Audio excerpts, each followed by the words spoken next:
kabajamtoota fi dhaggeeffattoota hordoftoota maatii waan raadiyoo daandiyaa assalaamu alaykum warahmatullahi wabarakaatu. oduuwwan keenya guyyaarraa akka lakkoofsa biyya keenyatti eebla 27 bara 2010 guyyaa sabtii guyyaarraa qabannee dhiyaannee jira. oduu guyyaarraa kan isiniif dubbisu anu bulees keessan Hamzaa Booranaatiin. Muummee ministeera biyyattii Dr. Abiy Ahmed fi pirezidaantiin mootummaa naannoo Oromiyaa kabajamoon obbo Lammaa Magarsaa guyyaarraa godina Baalee magaalaa Roobeetti argamuudhaan jiraattota godinichaa fi haasawa taasisan. Muummichi ministeera biyyattii kabajamoon Dr. Abiy Ahmed fi kabajamoon pirezidaantiin mootummaa naannoo Oromiyaa obbo Lammaa Magarsaa guyyaarraa gara godina Baalee magaalaa Roobeetti imaluudhaan jiraattota godinichaa istaadiyeemii Madda Walabuutti walitti qabamuun isaan eegaa turaniif haasawa taasisaniiru.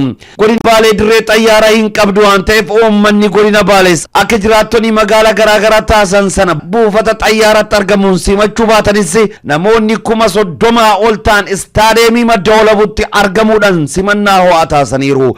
bifa wal fakkaatuudhaan namoonni lakkoofsi isaanii 10,000 ol dhaqqabu osoo istaadiyeemii keessaa hin seenin balballi isaaniitti cufamee ala dhaabbachuudhaan haasawa muummicha ministeeraa fi pirezidaantii mootummaa naannoo Oromiyaa dhagaa turaniiru. haasawa jiraattota godinicha istaadiyeemichi keessatti walitti qabamaniif taasisan keessatti kabajamoon obbo Lammaa Magarsaa haasawa dheeraa kan taasisanii fi haasawa isaanii kana keessatti maqaan badu mannaa mataan badu wayya jennee qabsaa'uu gootota Baalee irraa baranne jechuun Baaleen dachii burqa gootota Oromoo ta'uu ishee ragaa bahuun kana booda Oromiyaan lafa itti godaanan malee lafarraa godaananiin taatu jechuun bulchiinsa gaarii ijaaruun uummata isaanii tajaajiluuf kutannoo qaban hawaasa fuulduratti addeessaniiru.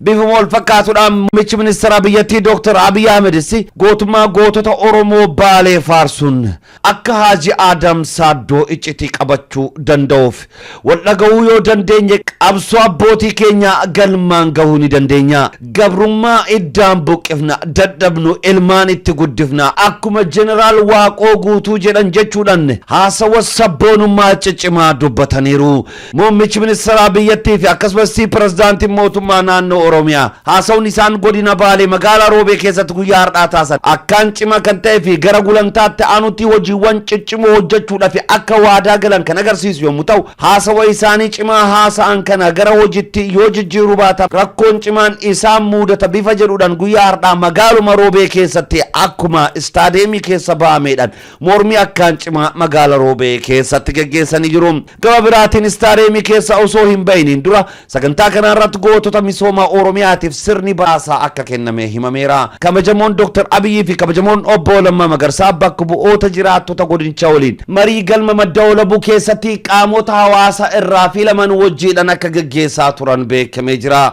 qeerroon osoo gara mariitti hin seeniin dura yeroo istaadiyeemii keessaa baanitti magaalaa keessatti dhaadannoolee Baaleen haaromuu qabdi nadhii gammadaa bakka keettanii nuu fida jechuudhaan qeerroon mormii akkaan cimaa dhageessisaa akka turan maddeenni keenya naannicha irraa dubbifnee nuuf gabaasanii jiru. galma Madda Walabuu keessatti guyyaa har'aa muummichi ministeera biyyattii fi pirezidaantiin mootummaa naannoo Oromiyaa qaamota hawaasa hundaarraa gaafiiwwan kaan hunda muummichi ministeera biyyattii fi akkasumas pirezidaantiin mootummaa naannoo Oromiyaa obbo Lammaa Magarsaa kan dhaga'anii fi gaafiiwwan maraaf deebii quubsaa ni kennina. qaamota bakka bu'oota uummataarraa gaafiiwwan muummicha ministeera biyyattii Dr. Abiy Ahmediif kaanidhaan Dr. Abiy Ahmed akkaan gaddi guddaan kan isaan itti dhaga'ame yommuu ta'u uummanni keenya godina Baalee bara dhagaan isa bulchus rakkoo akkasii cimaa keessa dabarsaa ture. amma garuu ilmaanuma isaatiin rakkoon akkasii kun irra ga'uu isaatiin hedduu gaddi guddanatti dhaga'ama.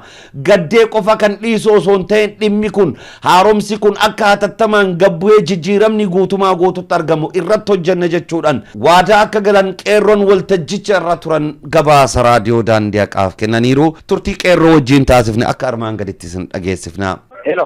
Assalamu alaikum warahmatullahi wabarakatuh. Waalaikum salam warahmatullahi wabarakatuh. akkam jirtan nageenyi badhaadha fayyuma. jirra galata rabbi akkam nagaa fayyaa keetii akkami? nagaa Hamzaa Booranaa jedhama raadiyoo daandiyaa qaarraa bilbilaa jira. Okay, Hamzaa Booranaa anaa dhufu baga dhuftan akkam? baga jiraattan qeerroo godina Baalee magaalaa Roobee guyyaa har'aa mee oolmayni maal fakkaata mormis dhageessaa turtan muummichi ministeeraa bakka jirutti akkasumas pirezidaantiin mootummaa naannoo Oromiyaa bakka jiranutti har'a guyyaa har'aa mormillee dhageessaa turtanii mee haalli guyyaa har'aa oolmayni maal fakkaata mormiin mata duree maaliirra gaggeeffamee waan jedhu kanarraa mee dhaggeeffattoota keenya nuu qoodi.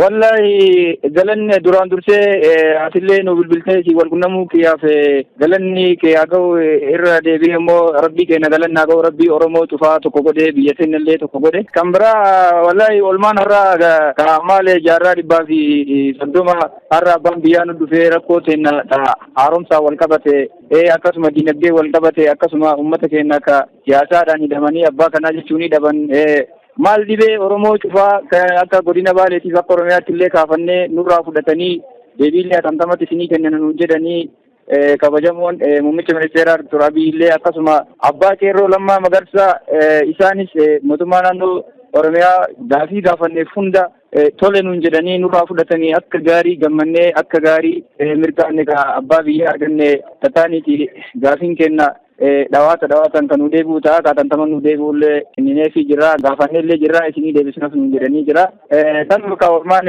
galata rabbiin dhugaa haa godhu mee teessoo sanallee teessoo dhugaa rabbi nu haa godhu taa namoota duubaan barbaannullee rabbiin dhawaatu nu haa fidu akkanaa hodhu. Ayyee horaa bulaa deebana mee mormiin immoo gaggeeffamallee akka ture dhageenne galma keessa seentanii galma gaafii keessatti gaafatamuu fi akkasumas galma marii san keessatti argamtanii isin? Argamnee jirra argamne gaafii gaafataman cuma isaanii fudhatan tole jedhanii akka deengadda alagaan mataa keessa nama dha'u hin jenne hin simatanii fudhanne dhugaadhalleedha jedhanii irraa caala ammoo haala yeroo ta'eeti malee gaafii kenna gaafii rakkoo mirga dhala ilma namaatiin wal qabatee akkasuma rakkoolee jiran hundumaa daangaa irratti sababa alagaa uummata nama birootiin daangaan keenya gurguramtee naa walii lubbuu namaa walii lafee waliin gurguramtee cufa gaafii gaafanneef tole jedhan marhaban jedhanii haa ta'u dhawaatatti isinii deebisnaa nuun jedhanii namootiin waan akkanaa dalaganillee seeratti ni dhiyaatu jedhanii marhaban nuun jedhanii jiranii haa ta'u alaa kulli haalin ka dhawaata nu deebi'uuf yeroo nu deebi'u itti dhufnee waliin laallaa yoo ammoo kan taane ta'ellee qeerroon akka isin beektan yeroo marattu obsa duubaan ammoo qophiitti jira kana oolmaan tana fakkaatti galanni karabbiiti hodhu hanga. Walga'iichi irratti akka gaariitti waan kaabinee dullatti godina Baalee ajjeesaa turte akka gaariitti ka'ee jira. Uummata akka wanti hasan jiru laale rakkoon Baaleerra jiru guddaan rakkoon Baaleerra jiru hooggansa beektaa itti aaneetiniin diinagdeedha itti aanee siyaasaadha haa ta'uuti itti gadde jedhan ka gartee muummichi ministeeraa Dr. Abiy hooggansa Baalee obsaadha waan xixiqqoon dubbatu miidhamnaaniin akkanatti dubbate kalee alagattu bulchaaf miidhamanii har'a yeroo ilmi isaanii irraa bahe isaan osoo bulchu ilmaan irraa baate dantaa mataa isaaniitiif jecha Baaleen akkanatti miite keessi kiyyaa na cabee jira qalbiin na cabeera itti gaddeellee dhiisuu isin agarsiisaa tarkaanfiis irratti fudhadhaa haaromsas gadi buusaa jedhanii jiranii amma boodas koottaallee nama riyaddaallee balbala nu bananii jiranii qeerroon 5-6 koottaa waan jiru cufa waliin taanee deemnaa kan jedhu akkasii gaafii gaafanni cufaaf deebii gahaa nu laatan ka maanguddoonni magaalaa Baalee baay'ee rakkoo Baalee ka ajjeese yoo jiraate tokko isaanii yeroo kanaan dura mootummoota dabran ka akka Bakar Shaalee Muktaar Abbaa Duulaa maal kanniin waliin rakkoo biyyaa dhoysuudhaan isa waan hin jirre jechuudhaan waan godhanii guyyaa kaleessaas qeerroon faana bu'ee ulaa isaan seenan duuka seenee hiriir maachaa irratti godheetiin afaan qabe haa ta'uuti warroonni duraan daangaa gurguran ka akka Siisaa Horrisaa ka akka Ahmad ka akka Xilaa'uun ka jedhan duuka dhufanii mallaqaan bituun guyyaa lama keessatti jaarsota magaalaa Roobee muraasa isaanii garagalchanii turan haa ta'u malee hirmaannaan qeerroon godhee fi mormii yookiin ibsa ejjennoo qeerroon baafateen milkooynee fi ummatuma badheetii milkaa'ee kaakaanii fi ka tamsa'aa ka argitan ta'a waan akkanaatu jira hodhu ka alaa kulli haalee rabbiin galanni haa ga'u. Alhamdulillahi rabbil alamin eegamee mormii irratti immoo dhaadannooleen dhageessisaa turan qeerroon mormii gubbaa irratti dhaadannoon isaan dhageessisaa turan maal fa'aa ture? Mormiin qeerroon akka yeroo ammaatti kaasan labsiin mudamaa ka yeroo akka nurraa ka'u ammallee yeroo amma Midrook laga dambii. inni haaromee kan jedhamellee mormii gootee jirti kunis ammoo sirrii mitii jedhan jecha sirrii miti olola wanni murtaa'ellee hin jiru hin ta'ulleedha jedhanii muummichi ministeeraa deebii nu kennanii jiranii. Gammadaas gaafatamee jira ammas isa qofaa miti jira weellisootas kan hidhamanii dho'isaadhaan butamanii adda biraatti maal keessa jiranillee nu hiikaman jedhanii waggaa tokko keessatti nama 30 ol gadi dhiisne ammas kanas jala buunee hin dhiisnelleedha jala buunee kan isin baasnu ta'a kun waadaadha jedhanii nu galanii tana ayyee horii bulii deebanii jaalo ayyee hedduu galatoom odeeffannoo nu kennu kan keetiif si galatoomfannaa yeroo birallee wal quba qabaannaa ayyee nagaatti assalaamu alaikum. Ayyee waalaikum salaam warahmatullahi wabarakatuh jiraadha isinis nu hora waan maraan nu cinaa dhaabaddaa nuti isin jaalannaa galatoomaa bula nu bulfaddaa. Ayyee nagaatti. Assalamu alaikum. Waalaikum salaam warahmatullah. Guyyaa kaleessaa godina Baalee aanaa agarfatti muummichi ministeera biyyattii Dr. Abiy Ahmed fi pirezidaantiin mootummaa naannoo Oromiyaa obbo Lammaa Magarsaa ni argama jedhamee uummanni kan walitti waamame ta'us uummanni walitti waamame yeroo dhufu keessummoonni kabajamoo muummichi ministeeraa fi pirezidaantiin mootummaa naannoo Oromiyaa dhufu dhabuu isaaniitiin gaddi guddaan isaanitti dhaqqabee naannicha dhiisuudhaan yeroo gara mana isaaniitti deebi'aa turan konkolaataan Ayisuuzii tokko garagaluudhaan ilmi Oromoo maqaan isaa Muhammad Said Gaabii jedhamu battalumatti lubbuun isaa kan dabartee fi ilmaan Oromoo hedduun miidhamanii hospitaala keessatti wal'aanamaa akka jiran gabaafamee jira. Bulees keenya Muhammad Said Gaabii rabbiin isaaf araaramu. Uummata keenya godina Baalee magaalaa Garaffaa fi Oromoota maraaf akkasumas firaa fi xamaraaf obsaaf jajjabin hawwina. Kallattii biraatiin godina Baalee aanaa Sawweenaa magaalaa Burqaa Dhaaree jedhamtu keessatti kan baatii tokko dura liyyu poolisiin Somaalee maatii tokko keessaa ilmaan xixiqqoo umriin isaanii waggaa 10 gadi 3 ajjeesuudhaan maanguddoota gurguddoo 2 ajjeesuudhaan walumaa galatti nama 5 fixuudhaan kan baqatan yommuu ta'u guyyaa kaleessattis uummata keenya magaalaa Burqaa Dhaaree irratti lola banuudhaan ilmaan Oromoo 10 motoorii wajjin ukkaamsuudhaan to'annoo jala akka oolchan maddeen keenya gabaasan.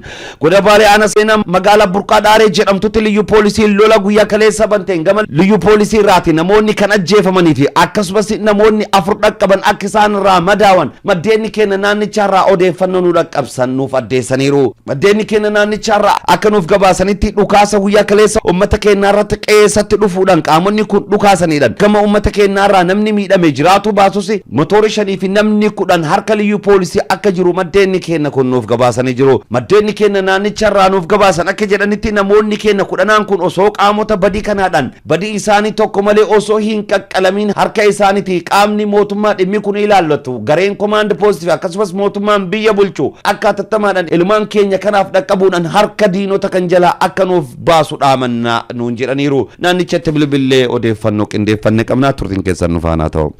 Salaamu alaikum warahmatullahi wabarakatuh. Wa alaikum salaam warahmatullahi wabarakatuh. Akkam jirtan nageenyi wadaadha fayyuma? Naga Hamza Boorana jedhama raadiyoo daandii qaarraa bilbilaa jira godina Baalee aanaa Sawweenaa magaalaa Burqaa Dhaaree irraa odeeffannoo dhageenye waan sanni dhaga'uuf gama keessanii bilbille. Maaltu jira maaltu deemaa jira waan jiru irraa osoo nu himtanii. Wanni jiru akkuma beekamu beektuu tana as dura jara dabarsan keessa ijoollee Oromoo nama daa'imman haga sadiiti nama guddaa nama fixuu isaa ganduma Burqaa Dhaaree kan keessatti maatii tokko keessatti nama 5 ka ajjeesan quba qabnaan dhageenye jirra ijoollee xixiqqoo ka fixan. Warruma santu yeroo uummata ijoollee saniif yookaan ammoo namoota guddaa san fixan gara kililii 5 keessa gadi fagaatan baasaniiti. Egaa mootummaan Itoophiyaa gara haaromsaa yookaan ammoo mootummaa muummicha ministeeraa jijjiiranii asitti nageenyi biyya jalii Somaalee tana gabaa Burqaa Dhaaree san magaalaa guddoo ishiini.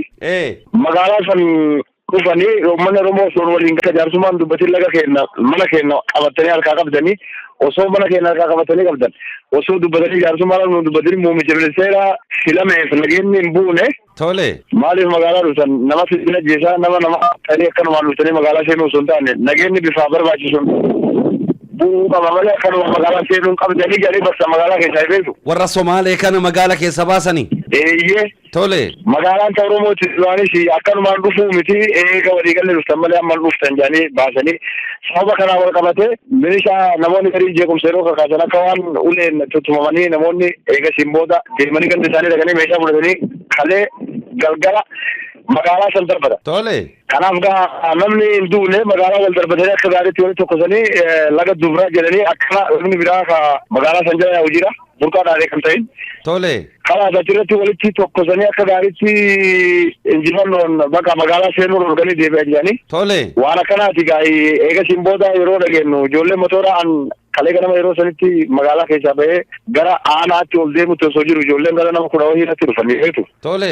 Ijoolleen sun hundi isaanii namni gariin irraa deebi'ee nama haga 6 irraa deebi'ee namni 4 osoo beekin keessa seene. Jara keessa seene. Jara keessa seene achitti qabatanii kanneen gadda bu'ee jiran gurguradha jee dhagallee hin qabatan isaanillee hin qabatan gara nama 10 irraa qaban jechuudha amma motora bicha. Namni isaanii immoo guyyaa kaleessa ka dhukaasa waliin dhukaafame san keessa namni isaan irraa ajjeefame jira akka dhageettanitti. Bakka dhukaasaa sanitti taasii tana.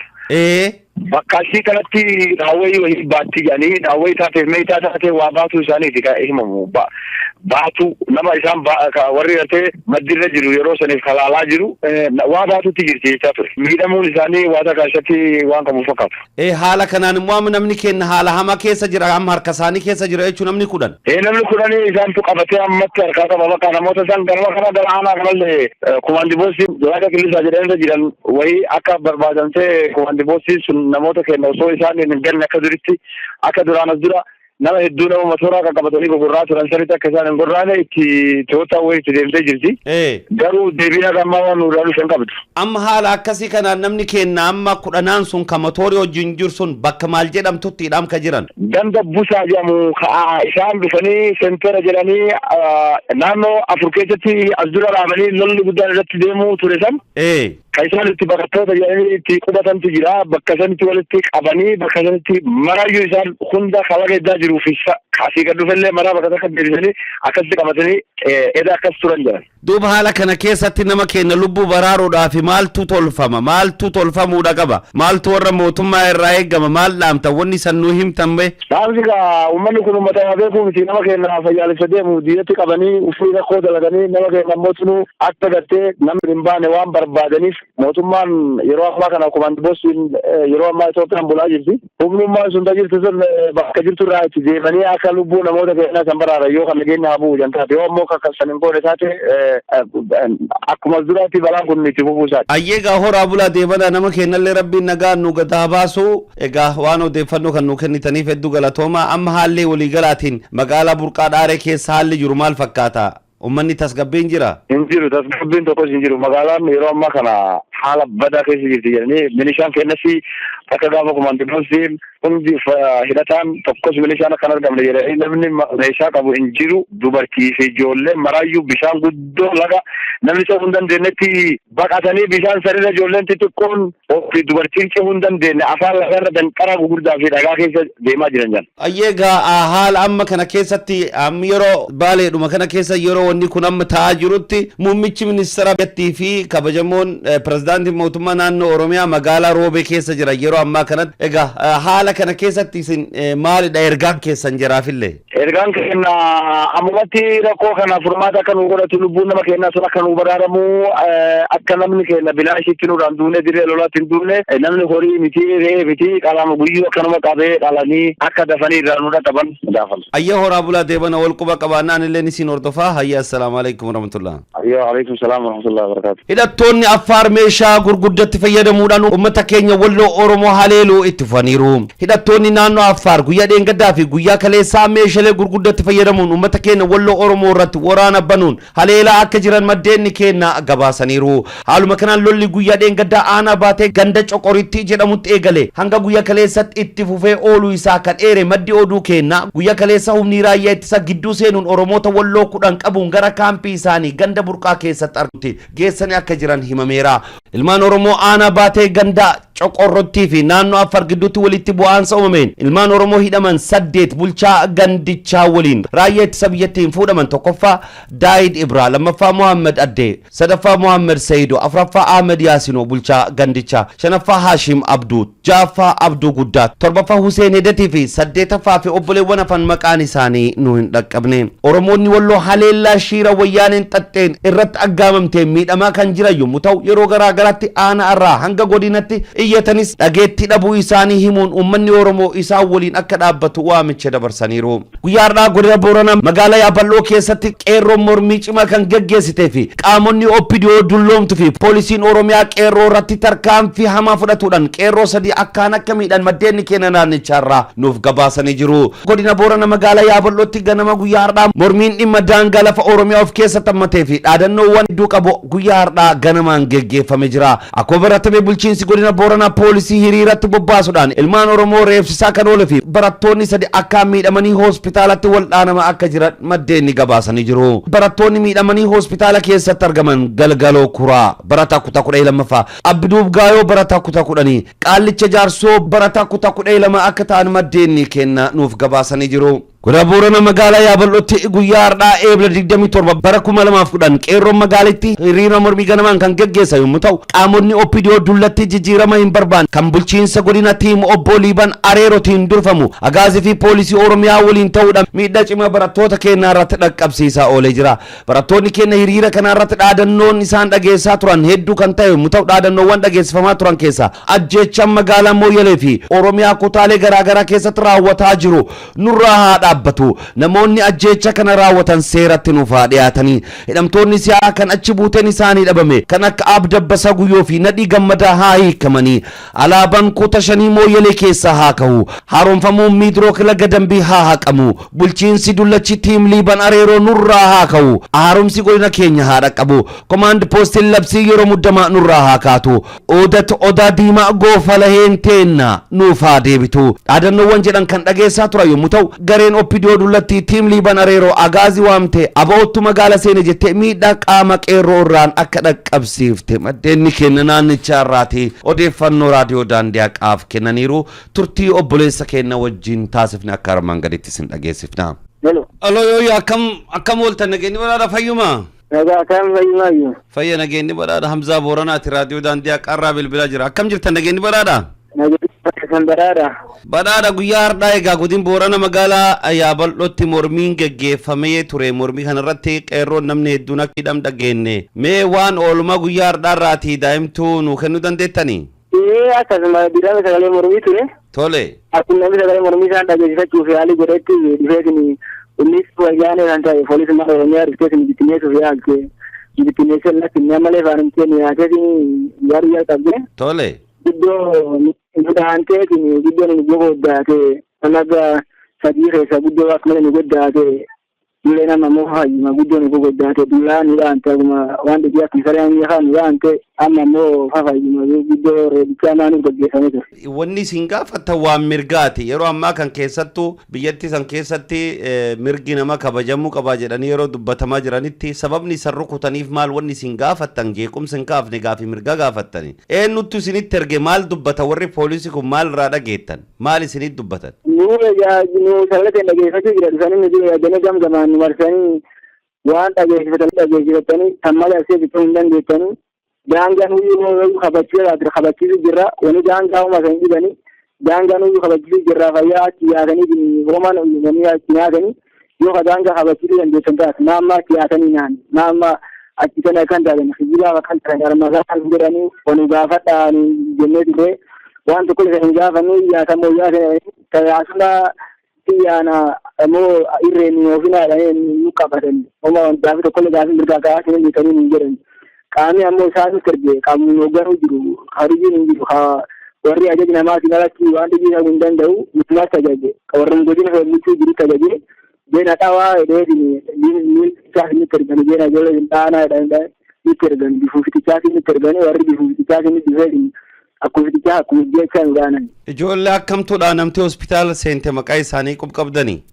Ijoollee nama sadii hospitaala seenee nama tokko maqee'u namni tokko galgala kura jedhama kaan ammoo Qaallijaarsa jedhamanii lammeessuun intaljibiraa tokko jira intaljibiraa ammoo maqaa ishii hin beeku. Mormii kanarratti qeerroon dhaadannoon isin dhageessaa turtan maal faa ture? Dhaadannoon qeerroon dhageessaa turte lafti keenya lafa keenya fixaansi Mooyyal keessaa dhaabbatu alaabaa kutaa shanii lafti keenya keessaa akaa'u Mooyyal keessaa abuqqa'u Gofala keessaa abuqqa'u Oda Diimaa keessaa abuqqa'u Waleensoo keessaa abuqqa'u Eessa keessaa abuqqa'u daangaan Oromiyaa haa kabajamu mootummaan naannoo Oromiyaa dhimma Booranaatiif xiyyeeffannoo haa kennu mirgi bakka bu'ummaa sadarkaa naannoo federaalaatti nu haa heegamu mirgi abbaa lafummaa nu haa kabajamu hidhamtoonni siyaasaa haa hiikaman Abdabbasaa Guyyoo haa hiikamu dhiirataman irraa haa ka'u afaan Oromoo afaan hojii federaalaa haa ta'u waraanni wayyaanee kana sooddaatti Mooyyaleetti Areerootti lubbuu uummata keenyaa galaafatan seeraaf nu haa dhiyaatan horsiise bulaaf xiyyeeffannoon haa kennamtu aleellaan boombii uumama mooyyale irraa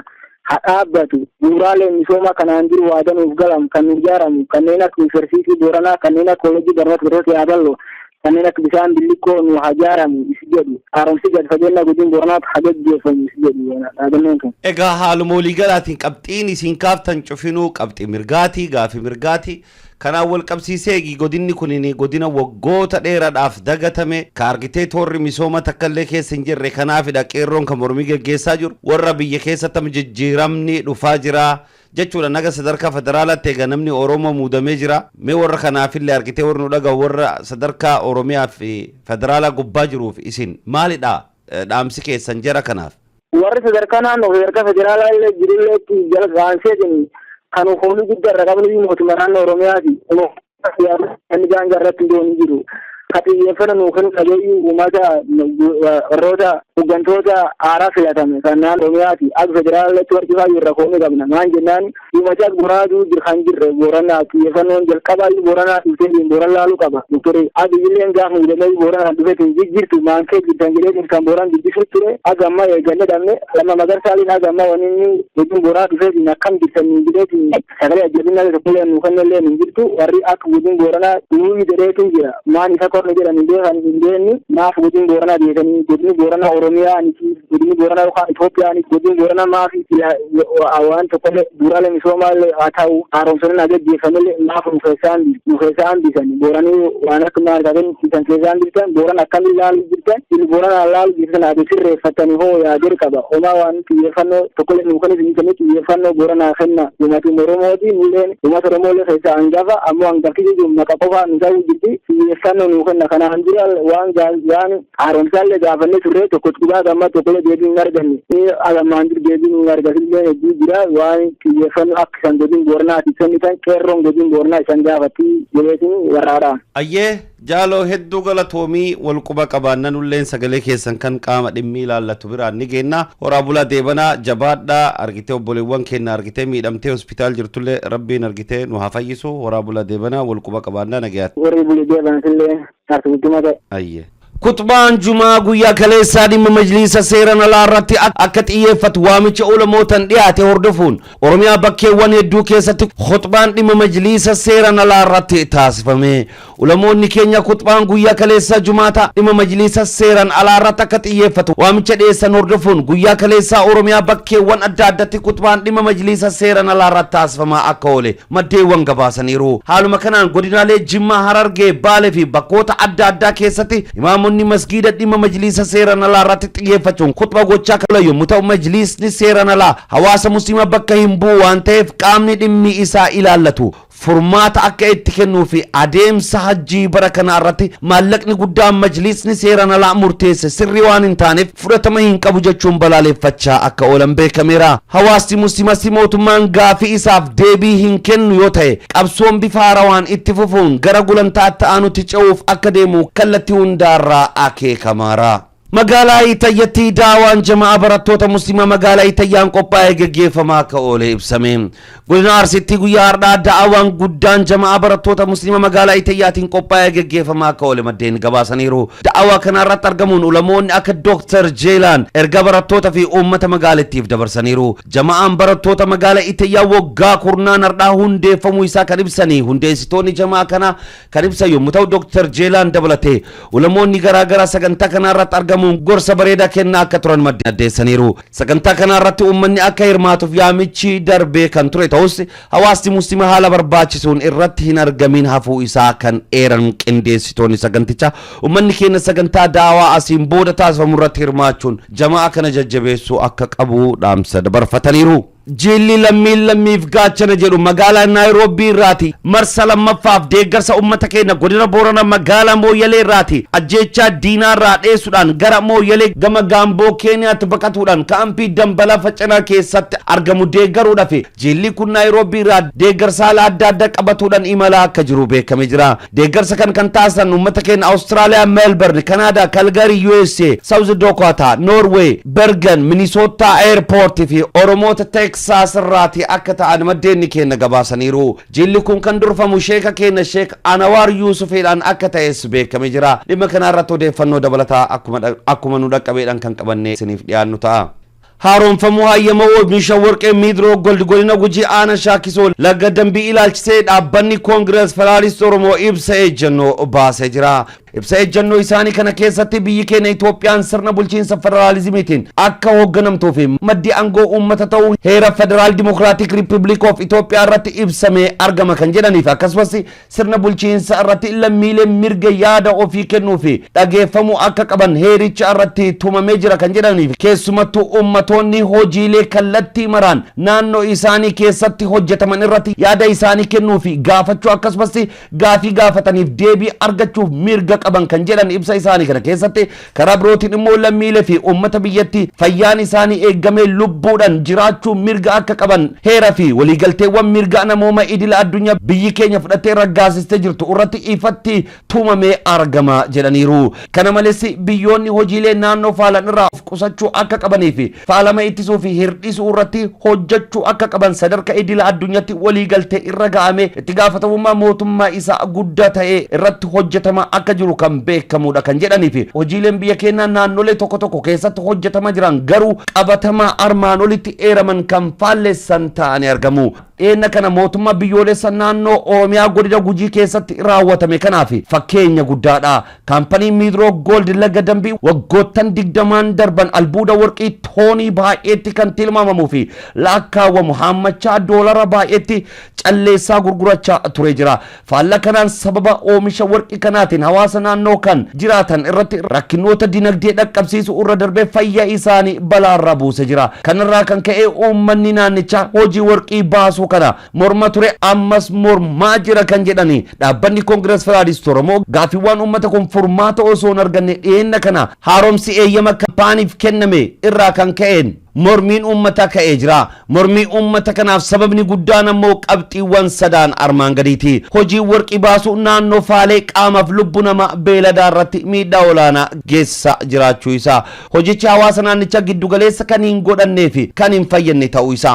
Hawaasi kan irratti hin mari'annee fi kan itti hin amanne ta'uu fi kan fakkaatanidha jechuudhaan ibsaniiru. Mootummaan uummata dhageeffachuu fi gaafii uummataaf deebii kennuudhaan jijjiirama nan fida jechaa yeroo jiru kanatti gaafii uummata gara madditti dhiisuudhaan kaampaanii tokkoof deebii kennuun safara bulchiinsa kamiinuyyuu fudhatama kan qabu miti. Sirni bulchiinsaa sirna gaafii uummataa dursa kennuun deebii kan deebisuudha. Waggoottan sadaan darban dura hojiin mootummaa uummati irratti hin mari'annee fi itti hin amanne maastar pilaaniin qindaawaa magaalaa Finfinnee fi magaalaa Oromiyaa naannawa Finfinnee akka haqamu yeroo yaadachiifnu dhaga'uu dhabuu irraa kan ka'e akka biyyattitti gatiin guddaan kafalame osoo hin irraanfatamiin amma ammoo dhimmi kun faallaa fedhii uummataa raawwatamuun balaa guddaaf uummata saaxiluu waan danda'uuf of eeggannoo taasisuu barbaachisa jechuudhaan dhaabbanni Koongirees Federaalistii Oromoo ibsa isaanii keessatti eeraniiru. Kanaafuu mootummaan gaafii uummataaf gurra kennuudhaan dhimmichaaf deebii fedhii fi faayidaa uummataa irratti hundaa'ee akka kennu cimsinee yaadachiisuu barbaanna kan jedhanii fi uummatni keenya gaafii karaa nagaan dhiyeessuu isaatii fi bilisummaa isaa qaamaaf lubbuu isaarra miidhaan tokkollee akka hin geenye mootummaa cimsinee gaafanna. Kana malees gama mootummaatiin akka afaan hin jedhamu caala furmaanni hatattamaa akka kennamu ni gaafanna jechuudhaan Koongireesiin Federaalistii Oromoo KFO'n ibsa ejjennoo guyyaa kaleessaa baasanii jiru. Kabajamtoota fi dhaggeeffattoota hordoftoota raadiyoo Daandii Haqaa oduuwwan keenya guyyaa har'aaf qabannee dhiyaanne kana fakkaatu